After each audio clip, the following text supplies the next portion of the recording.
যে black hole নিয়ে এত মাতামাতি, এত গবেষণা, সেই ব্ল্যাক হোলের গবেষণালব্ধ ফলাফল কিন্তু একদিনে আসেনি।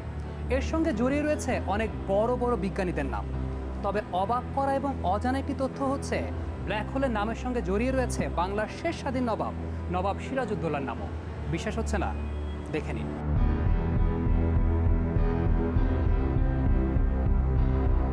ব্ল্যাক হোল নিয়ে প্রথম ধারণা দেন ইংরেজ জ্যোতির্বিদ জন মিশেল।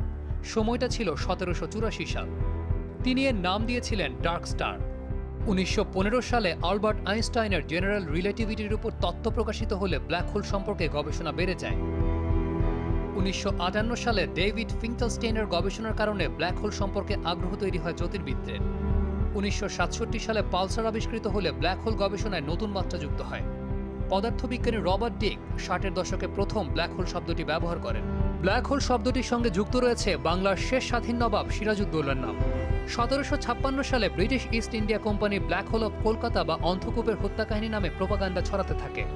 ফোর্ট উইলিয়াম দুর্গের জেলের মধ্যে 143 জন কয়েদি মারা যাওয়ার কাহিনী নিয়েই এই গল্প। বিজ্ঞানী ডিক সেই গল্পের সঙ্গে থেকেই তুলনা করে প্রথম ব্ল্যাক হোল নামটি গ্রহণ করেন। 1963 সালে লাইফ ও সায়েন্স নিউজ ম্যাগাজিনেও ব্ল্যাক হোল শব্দটি প্রকাশিত হয়।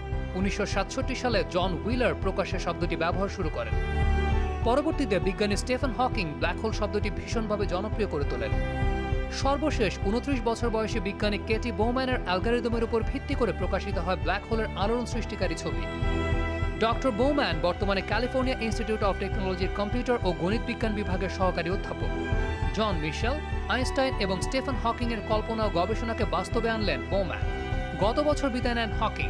একটুর জন্য তিনি দেখে যেতে পারলেন না ব্ল্যাক হোলের ছবি।